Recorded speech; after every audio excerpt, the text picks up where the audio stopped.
Well, hey there, YouTube. Coming to you today, June 1st. It's hard to believe that the year is going by so fast, isn't it? I swear, it seemed just the other day it was the holiday season. But today we're going to talk about tips for starting a plant-based diet. And before we even get started, before you even dive into it, if you're contemplating switching to a plant-based diet, let's replace that and let's already start thinking whole food plant-based diet, because that's the direction I highly encourage people to go in.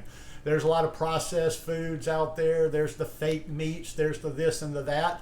And I'm not dissing those, because a lot of times they're good to help people transition, kind of get a taste about what this plant-based diet is about. But I just like to make it real clear that you don't need to stay around that processed stuff for very long, because even though it's plant-based, a lot of that stuff, if you really look at the ingredients and you look what's in it, it's really not healthy.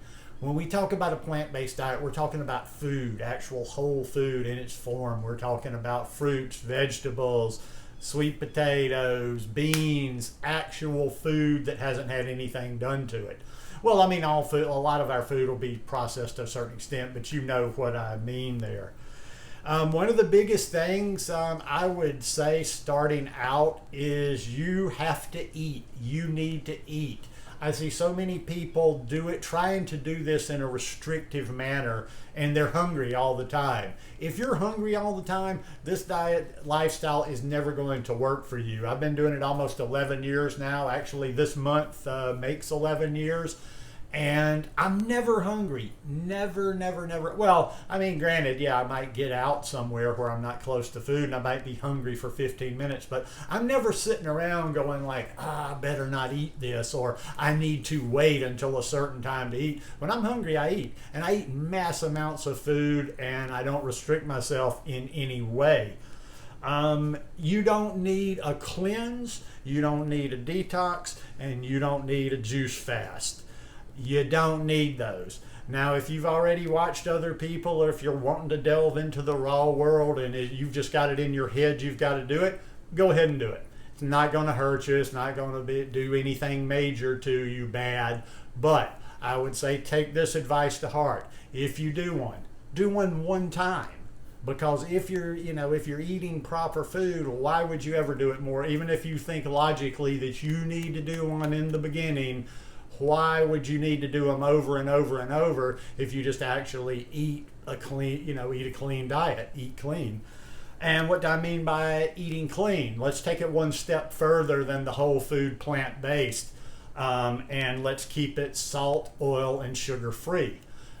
When I say sugar, I'm talking about the processed sugar, the corn syrup sugar, the things that they put in products. I'm not talking about the sugar you get from a banana. I'm not talking about the sugar you get from a mango or sources like that. And the oil, that's tough for some people, and we'll talk a little bit about transitioning. And some of these things, you're not going to be perfect in the beginning. You're not going to start day one and eat necessarily like a person that's been doing it for 5, 7, 10 years. But if you get off on a good start, the more likely that you're actually going to stick with it and get the actual health benefits of following a plant-based diet. So for the oil, you might, like I say, in the transition period, most people are going to use some oil from time to time. And I'm not a fanatic. I'm not a hardliner about anything. We have olive oil in the house. Well, my roommate has olive oil in the house. And I would say I probably end up using it maybe once a month, once every couple of months.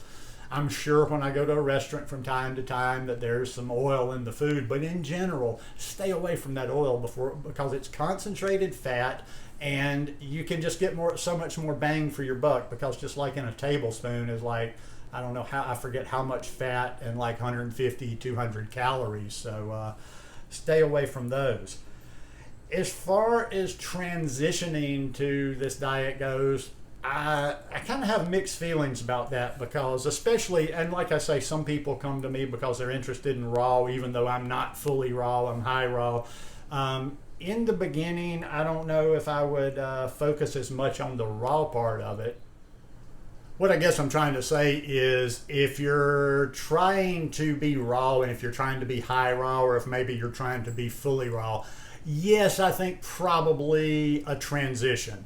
And you might actually sit down and have yourself a kind of I'm going to do it in a progression type manner. But to be quite honest with you, as far as just a whole food plant-based diet, there's so many options out there. There's so many recipes and so much good food out there that, yeah, I think, and I try to base things I say going backwards in time when I was coming into this lifestyle. Yeah, I think I could have gone from eating animal products to eating a fully plant-based diet overnight, the plant-based part of it. So, like I say, eat good food, learn about nutrition, learn about how you should really feed your body. And for that, I would say dig a little bit. Don't just watch videos like this. Don't watch just people on YouTube telling you like, hey man, you need to do this, this, and that. Read some books. Listen to some people that will show you some studies and will have a little science behind the things. The people I always recommend are like people like T. Colin Campbell, Dr. Caldwell Esselstyn, Dr. Michael Greger, Dr. Neil Barnard, Dr. Will Bulsiewicz, Brenda Davis. Brenda Davis now, she has a good book on becoming vegan and becoming raw vegan, which is good.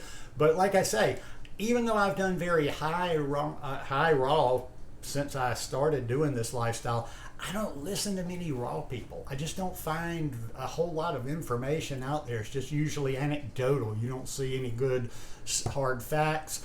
And to be quite honest, I think a lot of that community just really undereats and doesn't get the nutrition they need. But that's neither here nor there. You can listen, we've got so much information out there these days between podcasts and books and what have you. You can figure a lot of this out on your own without letting personalities kind of come in and shape you.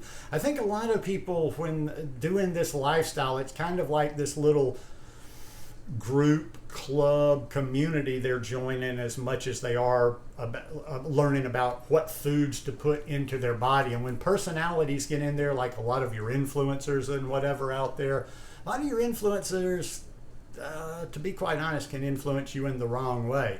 So what I like to always do, so it's not like I don't have an agenda, or I'm not trying to tell you to do it exactly like this, or I'm not even trying to tell you do what I do, or I'm right and this person's wrong. I'm saying to have an open mind, take in a lot of information, take in a lot of conflicting information, and make up your own mind. Use some common sense. We have an innate intelligence within us. And that's what I've done throughout the years. I just pour through lots and lots of information. I absorb a lot of content, and some just make sense to me and some just doesn't. But I would say this is going to be a long-term thing too. Don't be impatient. Don't let the scale, here, I'll finish with this and won't make this too long of a video.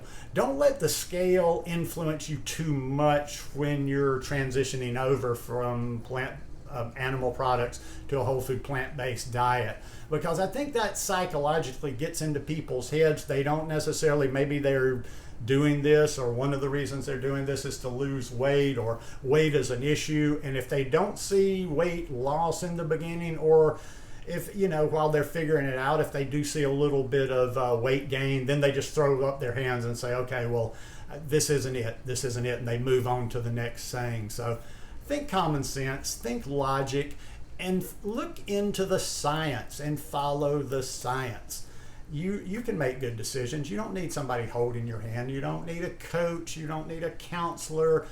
You've got it all within you. So anyhow, hope you guys enjoyed this video today. If you like it, please give me a thumbs up. And likely I'll see you here again this weekend. Peace.